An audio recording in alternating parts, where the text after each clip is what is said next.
Sunset Talk. Dan seperti yang kita janjikan tadi, ada hal yang sangat menarik untuk kita saksikan kali ini di Sunset Talk. Karena kita akan menerka siapa yang akan menjadi jodohnya Edo. Yeay. Gubernur Jakarta selanjutnya. Kita akan cari seperti apa sosok pemimpin yang akan memimpin kita di masa depan. Ya ampun, emang bisa Mbak. Di Jakarta. Oh iya, kita menyapa dulu ya. Sapa dulu. Kita. Siapa coba? Mbak Arsya. Hai. Welcome to Detik Sore. Thank you for having me. Yes, beliau ini adalah tarot reader Detikers. Ya, tapi tarot tuh bukan ramalan kan sebenarnya? Sebenarnya tarot tuh rumit ya. Define tarot. To me kan setiap reader beda-beda ya. Kalau buat aku tuh tarot tuh alat buat kita mengerti keadaan kita sekarang gitu loh. Kehidupan kita, kehidupan orang-orang di sekitar kita. Semacam refleksi. Iya, betul banget. Ini tadi aku sebenarnya udah dipilihin kartu. Jadi kalau tarot reader itu ada yang kita ngambil kartunya, ada yang readernya yang apa namanya? Yang kocok dulu, terus nanti dia akan kartunya akan keluar gitu sendiri ya. Iya, betul. Yang lebih akurat yang bagiannya yang metode yang mana? Sebenarnya menurut aku nggak terlalu ngaruh sih, tergantung nyamannya aja. Maunya dibacainnya kayak gimana. Oke, kenapa harus ngambil kartunya 3 begitu dikocok? Kenapa harus ada 3 kartu yang ditunggu jatuh dulu? Kalau beda-beda sih, aku tergantung pertanyaannya, tergantung orangnya juga, tergantung kartunya juga. Kadang tuh aku biasanya kalau bacain orang gitu ya, aku ngambil 9 kartu. Cuma kadang kartu yang keluar ya misalnya cuma 6 ya berarti ya informasinya cuma ada 6 gitu ya udah. Ini kebetulan kayak kan tadi pertanyaannya simple 3 aja. Oke. So my question is love life gimana these days gitu ya mengenai love life. Surprisingly. Mau di-spill. Enggak usah ya. Sekarang gantian Edo. Oh enggak, kita ke Jakarta dulu. Nanti gue yang off the record aja. Itu nanti aja. Ayo buat Edo. Boleh deh, gue kan gak selalu tentang love life kan? Love life. Kan harus validasinya di gue. Iya tapi love life. Mau. Enggak mau. Tapi maunya karir. Oh mau dibacain karir. Iya, karir. Ayo sekarang nih live on air boleh. kita bacain. Boleh. Ih, curang. Tahu-tahu jawabannya adalah ini udah ada pasangannya. Kan sesuai itu nanti. Kita coba ya kira-kira. Tapi ada beda gak sih how you define untuk yang love life sama yang karir gitu, ada beda metode nggak? Enggak sih. Yang penting kartu itu harus dibaca gitu ya. Iya, ya. Ini kan proses jatuh kartu ya. Kalau jatuh kayak gitu tuh nggak kehitung. Enggak dihitung kok. Tetap justru itu yang dihitung. Ih, Edu serem, Do. Masa sih? Itu kambing. Keren. Keren. Keren nih. Tuh keren tuh katanya tuh. Bentar. Aku mulai sekalian jelasin aja ya. Boleh. Ini ada kartu The Magician. Kartu The Magician tuh kartu favorit aku sih personally. Soalnya dia tuh artinya adalah magician tuh karakter yang dia bisa manifest apapun yang dia inginkan di hidupnya. Wow. Iya, jadi kalau misalnya sekarang ada keinginan gitu kayak, aduh pengen start project apa deh, pengen coba. Jadi iya gitu ya. itu bisa, kayak kartu ini tuh biasanya untuk ngeafirmasi kalau misalnya kita tuh bisa kalau ada keraguan pengen start sesuatu, The Magician kartunya. Kalau kata Ariana Grande, I want it, I get it gitu ya. Betul banget, iya, betul banget. Oke, berarti it's the right time untuk lo memulai sesuatu yang lo udah tahan-tahan dari lama. Oke, nanti aku akan ke Mas Nanang ya hari Senin ya. Oke, ada lagi nggak? Next. Itu The Devil? Oh, ini The Devil in Reverse. Jadi, aku jelasin juga ya sekalian. Kartu kebalik sama reverse tuh artinya beda. Oke. Gitu. Kalau The Devil in Reverse tuh aku selalu interpretasi kartu ini tuh sebagai mungkin ada bad habit atau pola pikir lama yang harus dilepasin gitu. Mungkin sekarang juga lagi periode transisi gitu. Biasanya kalau transisi tuh kayak kita lingkungannya berubah atau mungkin pekerjaannya berubah. Nah, dengan perubahan tersebut ya ada hal-hal dari diri kita yang harus diubah juga. Oh, lu mau resign, gitu. Do? Gue mau validasi bahwa omongannya bener loh. Ih, lu mau resign? Oh gitu. Makasih loh, Mbak. Jangan gara-gara aku jadi resign. Enggak gitu. Tapi benar kalau kata Risa Arsya bahwa tarot ini bisa jadi pengingat buat kita ya. Benar. Pengingat buat kita terlepas dari apapun pada akhirnya yang menjadi bacaannya itu bisa aja jadi pengingat buat kita ya. Apa yang lo mau validasi dari statement dia? ya gue harus memperbaiki apa yang buruk gitu untuk bisa memanifestasikan apa yang gue impikan itu. Isn't that general? Like everyone has that thought. Belum tentu di saat itu orang itu punya kondisi seperti itu, walaupun itu general tapi bisa jadi wah ini masuk nih ke gue sekarang gitu sekarang, ya sekarang. Gitu ya. Oh ini tadi devil in reverse ya. Ini the magician yang tadi mana sih? Ya lu mau kasih lihat kemana sih? Yang mana? Kemana yang mana guys? Oh yang itu. Ini oke. Ini. Nah kameranya begitu ini The Magician, kartu favoritnya dari Arca juga ya. Bagus ini kartunya. Kita boleh next gak? Satu lagi, ini ada orang tidur, lo hobinya tiduran dong. Oh ya, masih ada satu lagi ya. Hobinya rebahan. Itu apa? Ini tuh Hobi sih tidur. It means like self reflection sama meditation. Biasanya kalau kartu ini keluar tuh artinya kayak ini lagi nggak momennya untuk kerja keras berlebihan sih. Iya, Soalnya kayak life is about balance kan. Karena ada juga kartu yang nunjukin oh ini waktu yang tepat momentumnya untuk kerja keras maksimal mungkin. Ini enggak, lebih ke biarin aja hal yang kamu pengenin datang ke kamu. Gitu. Gak usah terlalu ngoyo ya. Gak usah terlalu agresif gitu. Gak usah terlalu agresif. Kalau jodoh itu ditungguin juga. Gak usah diusahain. Tergantung mau lanjut lagi Beda kartunya. lagi. Enggak. Ntar ya. Kita fokus Jakarta nih sekarang nih. Tapi sebelum ke Jakarta boleh cerita dong gimana ceritanya bisa belajar tarot dan apa yang membuat akhirnya terjun ke dunia tarot ini. Kalau aku sih awalnya tuh aku emang suka bayar orang untuk baca tarot karena apa? Oh gitu, emang awalnya emang suka dulu. Iya, awalnya aku minta bacain orang. Cuma terus tahun 2021 aku penasaran aja karena aku suka kan sama artwork kartunya. Terus beli gitu. Belajar satu-satu meaningnya apa. Nah awalnya tuh aku belajarnya dengan cara bacain temen aja. Bacain temen segala macam. Gak pernah ada kepikiran mau monetize atau kayak do it to strangers gitu. Cuma lama-lama tuh aku emang orangnya naturally intuitif gitu loh. Kayak misalnya sebelum sesuatu kejadian aku mimpi, udah feeling. Ya. Aku emang tipe orang yang feelingnya kuat dan yang aku sadarin tuh semakin banyak aku bacain orang tuh itu sesuatu yang bisa dilatih gitu loh. Kayak semakin aku aware gitu, grounded, merhatiin hal-hal sekitar aku, lebih reflektif, lebih introspektif. Ternyata tuh kayak makin clear kalau ngebacain orang dan aku tuh emang seneng ngebantu orang gitu loh, senang kayak connecting, kayak learning about people gitulah. Jadinya endingnya jadi tarot reader. Apa yang sudah kamu lakukan yang akhirnya menurut kamu oh iya ini membantu orang nih, ada nggak kejadiannya? Jadi gini, awalnya tuh aku nggak tahu ya kayak calling aja gitu kayak aduh pengen deh bacain tarot orang waktu itu. Ilham turun gitu Ilham, Panggilan gitu ya. Panggilan gitu kayak aduh pengen deh bacain tarot. Abis itu aku nulis di Twitter, kayak ada yang mau dibacain gak tarotnya gitu. Terus tiba-tiba rame banget dan awalnya aku kayak pikir oh paling yang respon cuma teman-teman terdekat doang, ternyata enggak, ternyata banyak banget. Terus aku akhirnya jadi buka jasa dan online. Yang berarti yang pada dibacain ini memvalidasi bahwa oh ini sesuai nih gitu ya. Iya dan kadang tuh ada juga orang-orang yang datang lagi kayak aduh pengen baca lagi karena aku juga nggak bisa bikin klaim kayak bacaan aku tuh selalu akurat ya karena tarot reading itu kan cocok-cocokan, setiap orang beda-beda tapi kebetulan ada orang yang cocok ada yang enggak dan I like to think kayak it helps people gitu loh karena aku kan juga available most of the time karena online kan gitu sih. Ada gak sih yang bedain tarot reader satu dengan yang lainnya gitu kayak dari sisi apa gitu yang membedakan gitu atau memang sama aja biasanya? Apa yang beda sih, biasanya? Beda jauh banget karena kita bayangin misalnya kayak nail art aja ya. Nail artist satu sama yang lain aja kan beda ya.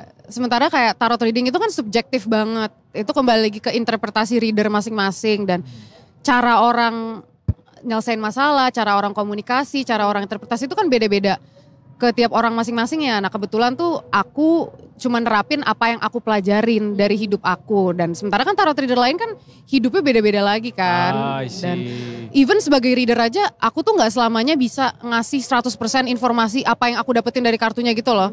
Karena kan intinya aku pengen nyemangatin orang juga ya, pengen affirm beliefs-nya. Aku gak mau dong orang habis reading sama aku tuh jadi pesimis atau jadi down gitu loh. Jadi kayak aku pilah juga informasi mana yang penting, informasi mana yang enggak. Dan kira-kira nasihat yang bisa aku kasih apa gitu sih yang bikin beda. Kalau misalnya ternyata kartunya emang gak bagus nih kartunya. Gimana kamu cara nyampein ke orang tersebut in a good way supaya mereka jadi motivated bukannya malah jadi putus asa gitu. Aku kasih contoh aja nih ya. recent banget aku tuh ada reading percintaan buat orang yang kayaknya emang lagi jatuh cinta banget gitu kan. Terus aku nih dari kartu yang aku baca nih aku udah bisa ngelihat kayaknya nih orang nggak bakal tahan lama di hidup orang ini gitu loh. Terus yang aku sampein ke dia sekedar, oh ini kayaknya bakal ada orang di hidup kamu yang dia bakal diambil dari kamu tapi itu untuk membuat ruang buat orang baru yang lebih tepat buat kamu gitu loh. Jadi lebih careful aja, aku nggak ngomong gitu kalau misalnya oh ini orang bakal cabut nih bentar lagi soalnya itu bakal bikin dia ngedown kan. Kuncinya sih itu kayak I want them to feel better. Berarti tarot reader tuh harus bijaksana juga ya, ngomong ya. Harus belajar untuk bisa Public jadi orang communication-nya yang, harus bagus ya. Harus likewise juga ini cara benar, ngomongnya benar. gitu, nggak bisa semena-mena. Ini gitu. pertanyaanku lagi nih. Ini kan ini ada total berapa kartu? 78 I think. Yeah. So dari 78 ini semua kartu punya meaning yang berbeda-beda. Betul. So you remember the meaning one by one itu semua kamu ingat satu-satu ininya? Awalnya sih gitu, awal belajarnya kayak gitu. Cuma kayak dengan berjalannya waktu, dengan aku bacain orang dan dengan aku ngelihat hasil dari akurat gak sih yang aku bacain. Lama-lama tuh kayak kita punya interpretasi masing-masing buat each card gitu loh. Iya, Jadi iya. makanya itu juga yang bikin reader tiap orang berarti ini beda-beda. dihafalin Beda-beda ya? gitu ya. Dihafalin. Awalnya arti dihafalin. dari Awalnya kartu. gitu, cuma kayak kalau ngapal doang kan Sama dong Iya, semuanya kan iya. jadi jawabannya. Maksudnya kalau Interpretasi. iya maksudnya kalau cuman ngafal doang kayak misalnya gue yang ngocok kartunya terus ada kartunya yang jatuh bisa juga dong gue bacain Iya gitu ya kan. makanya. So, Itu intuitive. artinya ketika tarot reader dengan yang lainnya yang mungkin menghafal apa perbedaannya gitu. ya bedanya kalau misalnya kita baru beli ini aku dari pengalaman aku pribadi aja Oke, ya pas, boleh. pas pertama beli. Kan aku pertama pasti nyobain bacain diri aku sendiri dong. Nah aku bacainnya ya secara harafiah. Sesuai, kalau ini tuh dikasih manual soalnya pas kita beli kartunya. Ada manualnya gitu. Ya kalau misalnya kita baca sesuai kartunya ya hasilnya pasti bakal gitu-gitu aja. Tapi kayak pelan-pelan. Dan sama aku tuh juga suka banget nonton tarot reader lain di TikTok, di YouTube gitu. Karena aku pengen tahu interpretasi mereka tuh gimana. Dan kadang tuh suka aku terapin di reading aku juga gitu loh. It's very kayak instinctual kayak yang tadi aku bilang Oh, I gitu. see. Belajar dari pengalaman reader lain itu juga bisa Iya, berpengaruh atau bisa menambah value kita juga Iya. ya. Oh, I Iya, see. iya, iya. Iya, Artinya ya nggak sekedar ngapal gitu. It takes 10,000 hours to reach that kind of level gitu ya. 10,000 hours enggak. Berapa lama tuh 10,000 Semacam hours? itulah analoginya. Iya. Oke, sekarang kita coba meramal kira-kira sosok pemimpin Jakarta nih yang lagi panas-panasnya dinantikan orang kan. Waduh. Kira-kira akan seperti apa? Bisa nggak dari tarot nih? Kembali lagi aku bilang kan setiap reader tuh beda-beda ya. Aku personally tuh selalu menghindari untuk ngebacain orang yang nggak ada di sini. Oh gitu. Iya, cause I feel like it's a little bit rude dan kita kan nggak tahu ya orang tuh ada yang jagain atau enggak. Jagain kodamnya maksudnya. Bukan kodamnya sih, tapi lebih ke kayak ya it just feels rude aja kan kayak Ya, kayak, orangnya kayak nggak kamu ada. ngebongkar rahasia orang yang nggak mau dibongkar gitu Bener ya. kayak gitu. Iya, Paling iya. kayak kemungkinan kalau untuk Jakarta in general tuh masih bisa ya. Soalnya itu general kan. Gimana kondisi Jakarta di bawah pimpinan Selanjutnya iya siapapun- selanjutnya. siapapun Tapi kayak pemimpinnya siapa gitu. pemimpinnya itu kan orang gitu ya Iya, iya. spesifik gitu. Jadi Jadi nggak Oke. bisa kayak ini kan kita ada di Jakarta soalnya. Nah, Maksudnya oke, apa namanya? Boleh predik untuk Jakartanya sendiri kalau gitu ya. iya. Nggak usah orangnya ya, Iya, nggak usah boleh, orangnya ya. boleh. Boleh nggak dicoba? Kalau untuk Jakartanya sendiri Boleh, nanti boleh. kedepannya akan seperti apa dengan hadirnya pemimpin baru gitu. Bener nggak Jakarta akan tenggelam gitu coba bisa? nggak? waduh. Ini aku sekalian cerita lucu aja ya. Aku punya teman yang tarot reader juga. Dia sempet waktu musim pemilu kemarin, dia ngebacain tarot kira-kira siapa yang bakal menang pemilu. Bener dong. Ramalannya bener. Ada teman aku. Ada nggak? Jadi percaya nggak percaya aja gitu. Dari pengalaman sejauh ini Arsya ya? Arsya. Ya Arsya, Arsi mah anaknya artis itu ya. Heeh. Kliennya siapa aja gitu? Apakah juga dari berbagai lapisan masyarakat atau teman-teman doang apa gimana? Oh kalau aku sih biasanya ya followers. Dan dari Followers. mulut ke mulut, dari temen terus ke temen gitu. Siapa aja yang bisa Iya. ada kan? Enggak, tapi mostly umurannya ya Gen Z, millennials Anak gituan muda sih. ya? Iya, jarang sih ada orang tua tuh. Anggota dewan gitu mau Ya dibacain waduh, tarotnya nggak ada? kagak ada sih. Coba kita lihat. Ada yang gini, bawah ke ya. Oh, iya itu masing-masing reader aja sih. Oh, Ini aku masing-masing. nyamannya kayak gini. Iya. Udah jatuh nih satu nih. Agak lama kita nungguin jatuhnya. Page of Pentacles. Iya. Kayaknya kalau dari yang aku lihat nih bakal ada Pemimpin baru yang bener-bener orang baru. Nah loh. Nggak pernah mimpin Jakarta sebelumnya Iya, maksudnya. Betul sekali. Itu betul karena artinya bukan beliau. Kalau dari kartunya sih gitu. Belum pernah memimpin daerah lain sebelumnya atau memimpin Jakarta specifically? Memimpin apapun. Coba aku jelasin ya kenapa aku mikir kayak gitu. Ini ada kartu Page of Pentacles nih. Kartu Page of Pentacles tuh Page, kan jadi ada Page, Knight, Queen sama King. Page tuh seseorang yang nge-start sesuatu from scratch, bener-bener dari awal gitu loh. Okay. Jadi orang yang bahkan belum pernah mempraktekkan sesuatu gitu loh. Masih melakukan sesuatu bener-bener start from zero. Page of Pentacles, Page tuh itu, dan Pentacles itu kan represents material wealth ya. Jadi kayak, dan Pentacles itu juga bisa represents opportunity. Jadi ini bener-bener orang yang masih baru gitu loh, bukannya orang lama atau orang yang udah pernah. Oh, ini bukan baru datang ke Jakarta gitu, bukan? Bisa jadi juga. Biarkan itu jadi misteri ya. Iya, jadi misteri aja. Nanti pada saat sudah ada hasilnya, kita tayangkan lagi ya. Waduh. Kita tayangkan lagi ya Iya, obrolan ini. Boleh? iya. Next. Kalau ini, jadi tuh biasanya tuh kartu ini, kalau misalnya dia upright, itu tuh represents new romance atau new passion, new creativity, kayak new ideas gitu loh. Tapi biasanya tuh kayak, itu kalau upright ya, karena in reverse, ini tuh kayak biasanya tuh mencerminkan ketidakcocokan gitu loh. Kartunya Kak. Nah, di sini ya? sambil ngobrol ya, betul. Iya, biasanya tuh ini kayak bisa merepresent kayak ketidakcocokan atau kayak kendala dalam chemistry. Sama wakilnya. Bisa jadi sama wakilnya, bisa jadi sama bisa kotanya. Jadi sama rakyatnya. Iya kan? Iya, oke. Obstacle-nya Obstacle-nya ada. Obstacle-nya ada. Kalau ini tuh dia tuh biasanya kartu ini itu represents internal conflict. Dia kalau upright konflik eksternal, tapi karena ini in reverse, aku sih interpretnya sebagai internal conflict. Jadi kayak kalau dari feeling aku ya, kita nih sebagai rakyatnya yang dipimpin tuh mungkin akan ngerasa kurang pas. Gimana ya? Pada awalnya mungkin akan ngerasa sedikit ragu, agak kayak kok gini sih, masa sih kayak gini gitu. Ya tapi kalau kedepannya gimana kan kita nggak tahu ya. Ini kan kita masih benar-benar early stages ya. Kalau yang aku tangkap sih kayaknya kalau dari kitanya bakal ngerasa sedikit, iya kah? Gitu. Tapi ya kembali lagi kan, itu kan nanti siapapun yang terpilih itu insya Allah terbaik untuk kita semua. Vox Day kan, suara rakyat, suara Tuhan. Bener. Kasih buat kita gitu. Yes, bener. Ini kartunya bisa cocok gitu ya, maksudnya yang keluar akhirnya kartu-kartu yang bisa merepresent politik condition gitu ya. Ini kartu-kartunya. Wah ini kan sekedar kartu ya, saya kan sekedar manusia. Apa karena intentionnya sebelum memilih kartu atau menunggu kartu jatuh itu udah dipasang dulu intentionnya adalah ini gitu. Iya itu pasti sih, intentionnya mau baca tentang apa. Jadi kayak membacain orang, ini misalnya membacain siapa, mau bacain ini, itu pasti set intentionnya ke situ. Tapi kayak seringkali tuh kalau misalnya orang yang gak jujur tuh juga suka kartunya melenceng. Kayak contohnya aku pernah bacain orang, dia nanyanya soal karir. Tapi terus kartunya tuh yang keluar tuh malah kartu percintaan semua. Terus aku nanya, ini kenapa kartu yang keluar percintaan semua? Sebenarnya ada masalah apa? Terus dia jawab aja jujur kayak, iya sih sebenarnya aku abis putus cinta gitu. Dia baru ngaku gitu. Maksudnya vibes-nya dia juga ternyata sebenarnya ke arah percintaan bukan ke karir gitu.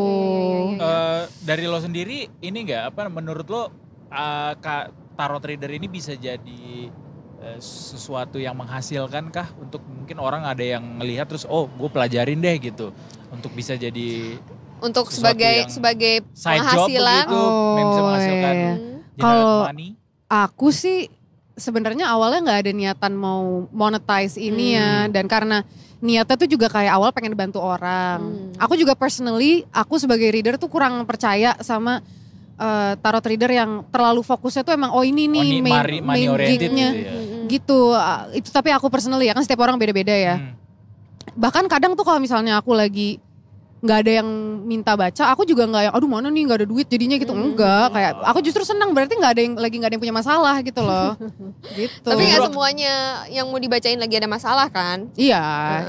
Cuma apa justru akan lebih bagus bacanya ketika tidak ada masalah intervensi dari soal uang itu tadi gitu. Jadi kayak naturally aja, genuine gitu. Iya, aku strongly believe kalau misalnya karena ada juga kan reader yang emang ini kemampuannya dan emang dia ngelakuin itu untuk ngebantu orang dan nggak minta duit, itu tuh juga ada. Kalau aku kan kebetulan karena emang rame banget dan banyak stranger gitu ya, jadi sekalian aja gitu kan. Dan itu juga kan teks energi juga kan, Iya, maksudnya bener. pemikiran juga, ya sama aja lah kayak orang bekerja pada umumnya pakai. Iya. Mau share gak berapa paling banyak orang pernah ngasih? Satu orang atau gitu ada pasti tarifnya? dikasih. Atau ada tarifnya? Aku ada tarifnya. Oh, ada tarif tarifnya fixnya emang. gitu. Jadi Atau pernah ada yang ngasih lebih dari tarif yang sudah ditentukan gak? Kayak ih gue suka banget sih, gitu. enggak sih. Justru Enggak aku ya? malah kadang ya udah nggak usah bayar gitu. Wah. Oh gitu. Iya. Kalau sama teman-teman biasanya ayo udah Iya, lah nggak iya. apa-apa. Berapa gitu lama ya. kemarin waktu belajar tarot ini? Aku startnya 2021, tapi aku baru mulai untuk yang bacain orang yang dibayar tuh 2023 kemarin. Wah lama Jadi juga setahun ya. lah, udah setahun yang Iya, iya, benar-benar dikerjain. Baru setahun ini. Alright. Kalau gimana dari setahun ini positifkah ini perkembangannya yang dari kamu jalani?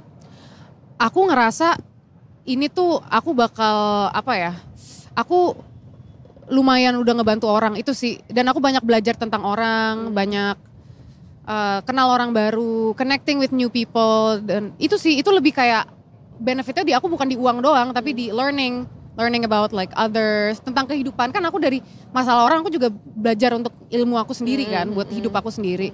Tapi lebih ke situ sih ketimbang uangnya. Oke, berarti di usia kamu sekarang mungkin kamu bisa sudah melampaui pengalaman orang-orang di usia kamu ya, Amin karena lah, ngebaca pengalaman Amin, orang amin. ya. Amin. Itu ada pertanyaan.